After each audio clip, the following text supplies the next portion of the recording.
Bienvenue dans ce podcast Ta boussole pour aider les parents à parler amour et sexualité avec leurs enfants. Je suis Valérie Demainvielle, psychologue clinicienne depuis 24 ans. En 2015, j'ai réuni tout ce que j'avais appris, compris, aimé, tout ce qui avait le plus aidé pour en faire une méthode d'accompagnement originale que j'ai appelée Ma Juste Place.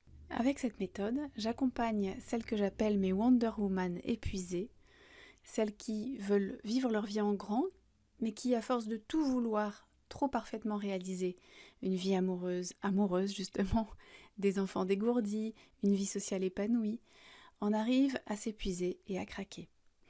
Qu'est-ce que je fais avec elles ? Je les aide à se remettre au centre de leur vie, à se reconnecter à qui elles sont vraiment, pour qu'elles puissent exprimer le meilleur de ce qu'elles ont à exprimer dans le monde. Tous les lundis, je publie des minutes du lundi qui sont autant de clins d'œil pour aider chacune à se mettre en chemin vers sa juste place.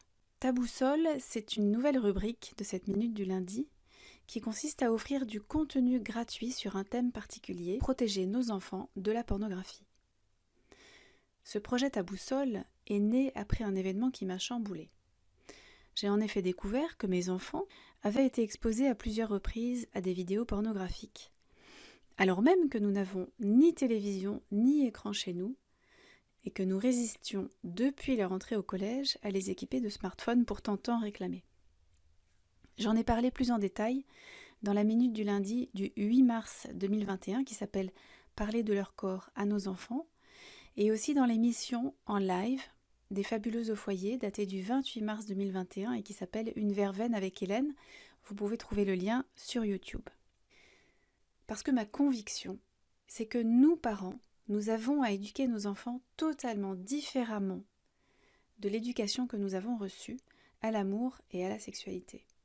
Ce que je crois, moi, c'est qu'en rendant le sujet du corps, de l'amour, de la sexualité, des relations affectives, mais tous les sujets plus ou moins frappés de tabous dans nos familles respectives, en rendant ces sujets aussi naturels que d'autres, par exemple comment apprendre à traverser la rue, en abordant ce sujet aussi naturellement et aussi fréquemment que celui-là, on peut armer nos enfants pour que ces images pornographiques, qu'ils ne manqueront pas de voir, ne supplantent pas les images qui seront nées de vos discussions avec eux. Quel que soit votre niveau d'aisance avec ces sujets-là, il vaut toujours mieux, même maladroitement, que ce soit vous qui parliez d'amour à vos enfants et pas Internet. C'est parti pour l'épisode d'aujourd'hui. L'épisode du jour, c'est « Mon enfant a visionné une image pornographique, que faire ?» En parlant de l'expérience de mes propres enfants confrontés aux vidéos pornographiques, aux femmes que je rencontrais, j'ai glané tellement d'histoires. Quasiment chaque femme à qui j'en ai parlé s'est ouverte à moi d'une expérience à peu près similaire. C'est Mélanie que son fils de 12 ans appelle, médusé, devant une vidéo pornographique arrivée sur son écran il ne sait pas comment, dit-il, pendant qu'il faisait ses devoirs sur la tablette offerte par le conseil général. C'est Pauline, assise à l'arrière de la voiture à côté de sa nièce, âgée de 4 ans, et qui voit un pop-up d'une femme en train de se masturber faire irruption au milieu d'un épisode de Peppa Pig que la petite fille regarde. C'est aussi Clara, qui, en cherchant une vidéo de Titi et Gros Minet en anglais, tombe sur des propositions de vidéos pornographiques. C'est Agnès qui raconte que sa fille, âgée de 8 ans, lui demande en rentrant de l'école « Maman, c'est quoi une fellation ?» Chaque personne à qui j'ai parlé de mon projet de plateforme me racontait une histoire comme celle-là. Alors, l'idée a beau être révoltante, la réalité c'est que nos enfants sont soumis à des images pornographiques en moyenne pour la première fois à l'âge de 11 ans. Ma question du jour, celle à laquelle je propose de répondre en vous proposant plusieurs pistes, c'est que faire si l'on comprend que c'est le cas pour ses propres enfants ou si on les a surpris devant de telles images. Beaucoup de parents disent avoir comme premier réflexe celui de se révolter et d'exprimer leur colère contre leur enfant. Or, c'est rarement contre l'enfant lui-même qu'ils éprouvent de la colère, mais bien plus souvent contre le système qui veut qu'un tel contenu fasse effraction dans le monde de leur enfant, ou contre l'industrie de la pornographie, ou contre la loi de protection des mineurs qui n'est pas respectée, ou contre le conseil général qui offre des tablettes aux enfants, mais pas de formation pour apprendre à utiliser Internet. Et puis c'est aussi parfois contre eux-mêmes que les parents éprouvent de la colère, pour ne pas avoir été assez vigilants à leurs yeux. La première chose donc, quand vous êtes confronté à cet événement et que ça vous choque, serait de différer le moment d'en parler avec votre enfant pour s'occuper d'abord de votre première réaction à vous. Pour prendre le temps d'identifier ce que ça vous fait à vous, de comprendre que vos enfants ont eu accès à des vidéos pornographiques ou à des images pornographiques. Quelles émotions vous animent ? La colère, la peur, le dégoût ? Est-ce que ça fait revenir des souvenirs ? Avez-vous vous-même été confronté enfant à des images choquantes ? N'hésitez pas à ce moment-là à en parler avec votre conjoint ou à écrire ce qui vient sur un papier avec un stylo avant d'en parler avec votre enfant. En parler avec quelqu'un, votre conjoint, une copine, un parent, ou écrire sur le papier ce qui vient comme émotion aura le mérite de vous aider à faire le tri entre les émotions qui vous appartiennent à vous et ce que vous allez pouvoir dire à vos enfants. C'est vraiment important, à mes yeux, que vos enfants soient épargnés le plus possible de cette première réaction qui vous arrive à vous. Souvent, c'est pas possible. Vous avez réagi devant eux en exprimant votre colère, votre révolte. C'est comme ça. Si c'est le cas, si vous avez réagi devant eux, prenez le temps ensuite de leur expliquer ce qui vous a mis en colère. Ce qu'on veut, c'est conserver, d'abord c'est éviter qu'ils se sentent coupables, on va en parler tout à l'heure, mais c'est aussi, en voyant un peu plus loin, conserver toutes les chances qu'ils vous en parlent. Que le dialogue sur ce sujet-là reste ouvert entre lui et vous. Pour ça, il ne faut pas qu'il ait l'impression de se faire engueuler. Vous pouvez lui dire par exemple « Excuse-moi, j'ai explosé de colère, ce n'est pas contre toi que je suis en colère, mais contre ces gens qui laissent des images d'adultes arriver aux enfants. Toi, tu n'y es pour rien, ce n'est pas ta faute. Et c'est ça qui me met en colère, c'est qu'on vienne briser ou qu'on vienne répondre à tes questions de curiosité normale à ton âge par des images qui ne sont absolument pas faites pour toi. » Au moment d'en parler avec eux, après, quand vous avez fait le tri de vos émotions à vous, il me semble important d'être dans une posture rassurante et compréhensive le plus possible. Pensez bien que votre enfant, lui, il se sent sans doute honteux, et en tout cas très mal à l'aise. Il a sûrement été choqué de ce qu'il a vu. Il se sent probablement coupable en se disant « j'ai dû provoquer l'arrivée de ces images devant mes yeux quand même », encore plus si sa recherche était une recherche qui concerne la curiosité sexuelle en général. Et puis, il a peut-être aussi senti une forme d'excitation dans son corps en regardant ces images-là. Ces émotions mélangées lui paraissent peut-être contradictoires, en tout cas, il ne sait peut-être pas très bien quoi en faire. Si en plus s'ajoute la culpabilité de vous voir si affecté par la situation, ça peut faire un mélange assez lourd pour votre enfant à démêler. C'est pour ça que je préconise de commencer par le rassurer, en lui redisant que ce qui est arrivé n'est pas sa faute.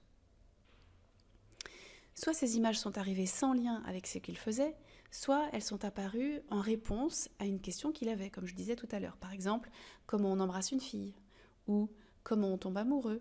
De lui expliquer que ces images ne sont pas pour son âge, mais pour un public adulte, et pas tous les publics non plus, que c'est tout à fait normal qu'il se sente très bizarre par rapport à ce qu'il a vu. Vous pouvez le questionner sur comment il se sent, plus que sur ce qu'il a vu d'ailleurs, et le laisser parler. Il est très important, évidemment, de lui dire dans votre conversation que la vie sexuelle des adultes ne ressemble pas du tout à ce qu'il a vu. Que la pornographie, c'est du cinéma, tout est mis en scène. C'est un business même.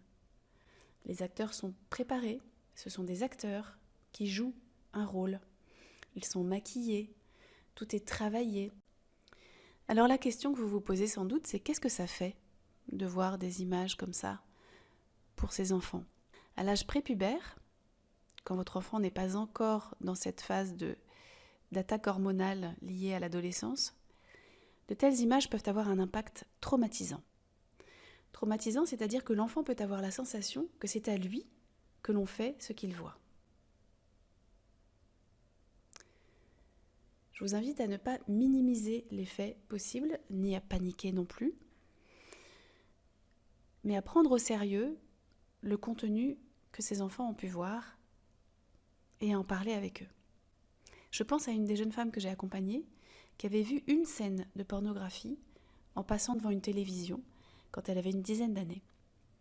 Et elle avait gardé l'idée que la sexualité avait quelque chose de mécanique, complètement guidé par les fantasmes masculins et où ses sensations et désirs à elle n'avaient pas sa place. C'est une jeune femme qui est très éduquée, très intelligente, qui a voyagé, vu des choses, connu des gens qui, relationnellement parlant, est tout à fait à l'aise et pertinente, très sensible. Et elle a reconnu quand même que la simple vision de cette scène-là a eu un impact par la suite sur sa vie sexuelle à elle, de la façon que je viens de vous décrire. C'est très insidieux, mais elle en a retenu que les désirs et les sensations des femmes n'ont pas tellement leur place dans une relation sexuelle. Elle a eu besoin de reprogrammer son cerveau pour sortir de cette commande inconsciente dont elle rattachait elle-même l'origine à cet événement ancien. Alors comment faire ? Pour un enfant qui a vu ces images à un âge prépubère, elles font effraction. Il ne peut absorber aucune signification de ces images. La sexualité enfantine n'ayant rien à voir avec la sexualité adulte, ces images ne correspondent à rien de ses références internes à lui. Si vous sentez votre enfant sidéré ou perturbé après cet événement, n'hésitez pas à l'emmener consulter un psychologue. Il est primordial, à mes yeux, de leur dire, quel que soit leur âge, qu'avec les écrans et Internet, ils verront, dans leur vie d'enfant, des images qui vont les choquer. Je ne pense pas seulement aux images de pornographie, mais à d'autres images. C'est très important d'inclure cette phrase, cette idée, dans leur éducation globale. De la même façon que peut-être vous leur expliquez qu'il existe des adultes qui confondent la relation amoureuse, qui confondent les âges, qui pensent qu'un adulte peut tomber amoureux d'un enfant. De la même façon, je vous engage à les prévenir qu'ils verront de toute façon des images qui les choqueront parce que les écrans n'opèrent pas un tri suffisamment efficace.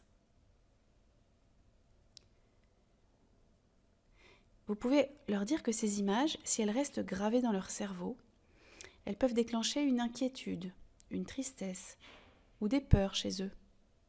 Et que dans ces cas-là, il est recommandé d'en parler avec un adulte en qui on a confiance. Car c'est une excellente solution, probablement la meilleure, pour que ces images ne fassent pas de mal à celui qui les a vues.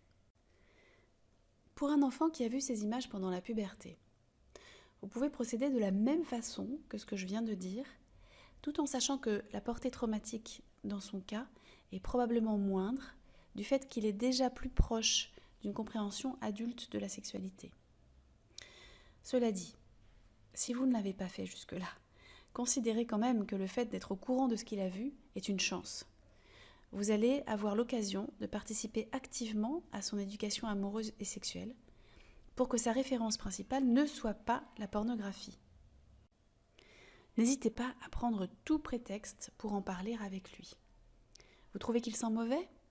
Abordez le sujet de l'hygiène corporelle avec lui. Pas par un biais négatif ou punitif, mais en lui apprenant l'intérêt de prendre soin de sa personne. Chaque fois qu'il sent bon, le faire remarquer qu'il sent bon et combien c'est agréable. Il évoque un copain dont les parents divorcent. Écoutez ses questions, réagissez s'il en a, mais parlez-lui aussi du mariage, de la rencontre amoureuse, de comment la relation de couple peut évoluer avec le temps. Il ne s'agit pas de lui parler de votre vie sexuelle, non, mais d'ouvrir la voie à des sujets qui entourent la vie affective et amoureuse.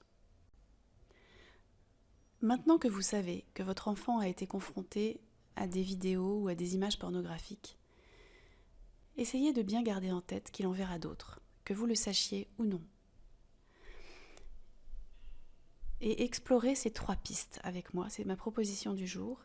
La première, c'est de parler avec votre enfant beaucoup plus que vous ne le faisiez avant, de tout ce qui concerne la vie amoureuse, en luttant un peu, parce que ce sera sûrement le cas, contre votre tendance à dire on en parlera plus tard, ou je te raconterai un autre jour, ou tu es trop jeune pour que je te parle de ça.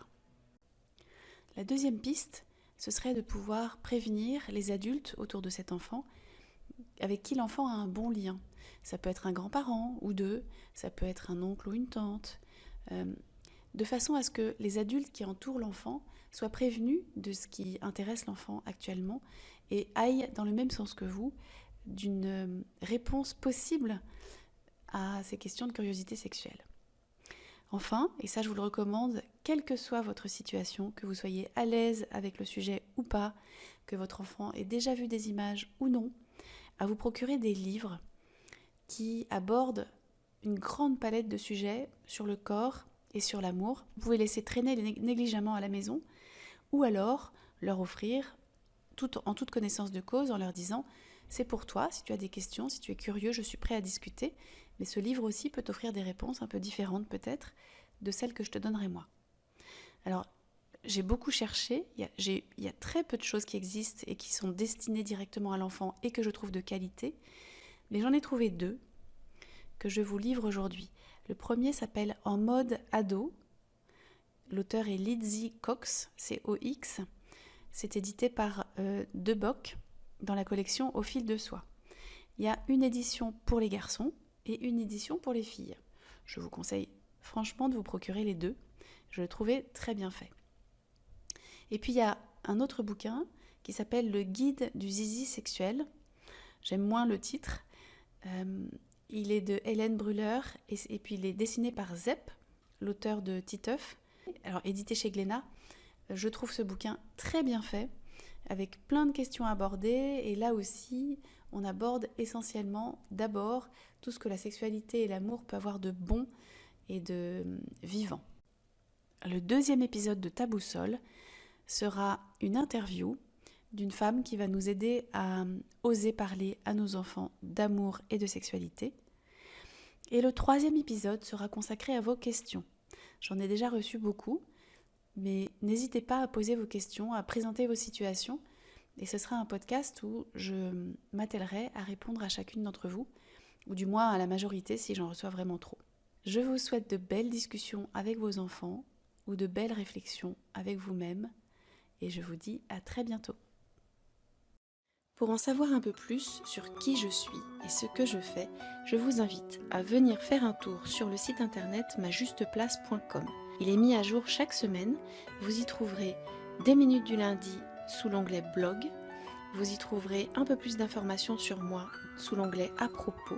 Et puis je vous invite à me demander une séance gratuite sous l'onglet séance offerte et à venir me retrouver sur ce fauteuil avec un bon café pour m'expliquer votre situation et voir comment je pourrais vous aider. À bientôt!